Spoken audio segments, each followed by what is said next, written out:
Hey guys, welcome back to my YouTube channel. Simple ಆಗಿ morning ಬ್ರೇಕ್ಫಾಸ್ಟ್ಗೆ ಈ ಒಂದು ಸೋಯಾ ಪಲಾವ್ನ ಟ್ರೈ ಮಾಡಿ. ತುಂಬಾ ಟೇಸ್ಟಿ ಆಗಿದೆ ಈ ಒಂದು ರೆಸಿಪಿ. ಮಕ್ಕಳ ಲಂಚ್ ಬಾಕ್ಸ್ಗೂ ಸಹ ತುಂಬ ಈಸಿಯಾಗಿ ಮಾಡ್ಕೊಂಡ್ಬಿಡ್ಬೋದು. ತಡ ಮಾಡದೆ ಹೇಗೆ ಮಾಡೋದು ನೋಡ್ಕೊಂಡು ಬರೋಣ ಬನ್ನಿ. ಮೊದಲಿಗೆ ಇಲ್ಲಿ ನಾನು 50 ಗ್ರಾಮ್ ಸೋಯಾಬೀನ್ನ ತಗೊಂಡಿದ್ದೀನಿ. ಈಗ ಇದಕ್ಕೆ ಬಿಸಿ ನೀರನ್ನು ಹಾಕಿ 15 ನಿಮಿಷ ನೆನೆಸಿಡಿ.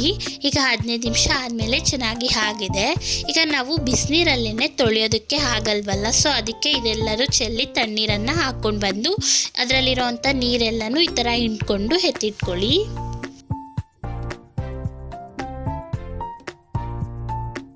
ಈಗ ನೋಡಿ, ಎಲ್ಲವನ್ನು ಚೆನ್ನಾಗಿ ಹಿಂಡ್ಕೊಂಡು ಬಂದಿದ್ದೀನಿ. ಫುಲ್ ನೀರೆಲ್ಲ ಡ್ರೈ ಆಗಬೇಕು.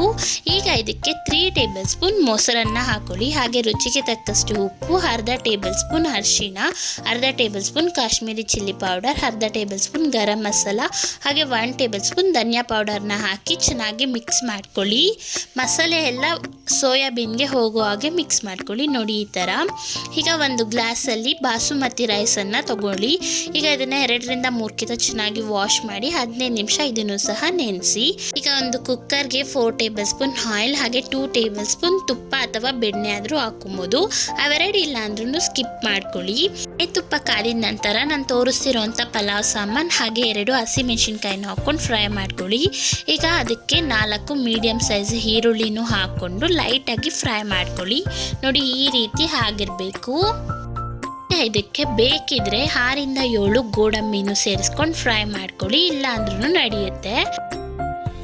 ಗೋಡಂಬಿ ಫ್ರೈ ಆದಮೇಲೆ 2 ಮೀಡಿಯಮ್ ಸೈಜ್ ಟೊಮೆಟೊ ಹಾಗೆ 1 ಮೀಡಿಯಮ್ ಸೈಜ್ ಕ್ಯಾಪ್ಸಿಕಮ್ನು ಹಾಕ್ಕೊಂಡು ಇದನ್ನು ಸಹ ಲೈಟಾಗಿ ಫ್ರೈ ಮಾಡ್ಕೊಳ್ಳಿ. ಈಗ ನೋಡಿ, ಟೊಮೆಟೊ ಮತ್ತು ಕ್ಯಾಪ್ಸಿಕಮ್ಮು ಚೆನ್ನಾಗಿ ಫ್ರೈ ಆಗಿದೆ. ಈ ಥರ ಆಗಬೇಕು. ಈಗ ಇದಕ್ಕೆ 1 ಟೇಬಲ್ ಸ್ಪೂನ್ ಖಾರದ ಪೌಡರ್ ಹಾಗೆ 1 ಟೇಬಲ್ ಸ್ಪೂನ್ ಅರಿಶಿಣ, 1 ಟೇಬಲ್ ಸ್ಪೂನ್ ಧನಿಯಾ powder, 1 tablespoon garam masala, 1 tablespoon chicken powder ಹಾಗೆ ರುಚಿಗೆ ತಕ್ಕಷ್ಟು ಉಪ್ಪನ್ನು ಹಾಕ್ಕೊಂಡು ಮಿಕ್ಸ್ ಮಾಡ್ಕೊಳ್ಳಿ. ಈಗ ಇದಕ್ಕೆ ನಾವು ಆಗಲೇ ಮಿಕ್ಸ್ ಮಾಡಿ ಇಟ್ಕೊಂಡಿದ್ವಲ್ಲ ಸೋಯಾಬೀನ್ನ, ಈಗ ಅದನ್ನು ಹಾಕೊಳ್ಳಿ. ಈಗ ಇದನ್ನು ಸ್ವಲ್ಪ ಹೊತ್ತು ಮಿಕ್ಸ್ ಮಾಡ್ಕೊಳ್ಳಿ. ಮಿಕ್ಸ್ ಮಾಡ್ಕೊಂಡಿದ್ದಾದ್ಮೇಲೆ ನಾವು ಆಗಲೇ ಯಾವ ಗ್ಲಾಸಲ್ಲಿ ಅಕ್ಕಿಯನ್ನು ತಗೊಂಡಿದ್ವೋ ಅದೇ ಗ್ಲಾಸಲ್ಲಿ 2 ಗ್ಲಾಸ್ ನೀರನ್ನು ಹಾಕೊತಿದ್ದೀನಿ. ನೀರನ್ನು ಹಾಕ್ಬಿಟ್ಟು 1 ಕಿತ ಉಪ್ಪು ಖಾರನ ಚೆಕ್ ಮಾಡಿ ಈಗ ಇದನ್ನು ಕುದಿಯಕ್ಕೆ ಬಿಡಿ.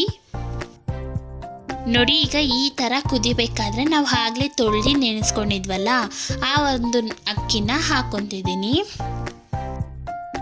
ಈಗ ಅಕ್ಕಿ 50% ಬೆಂದಿಯೋವರೆಗೂ ಇದೇ ಥರನೇ ಮಿಕ್ಸ್ ಮಾಡ್ಕೊಂಡು ಕುದಿಸ್ಕೊಳ್ಳಿ. ನೋಡಿ ಈ ರೀತಿ 50% ಅಕ್ಕಿ ಎಲ್ಲನೂ ಬೆಂದಿರಬೇಕು.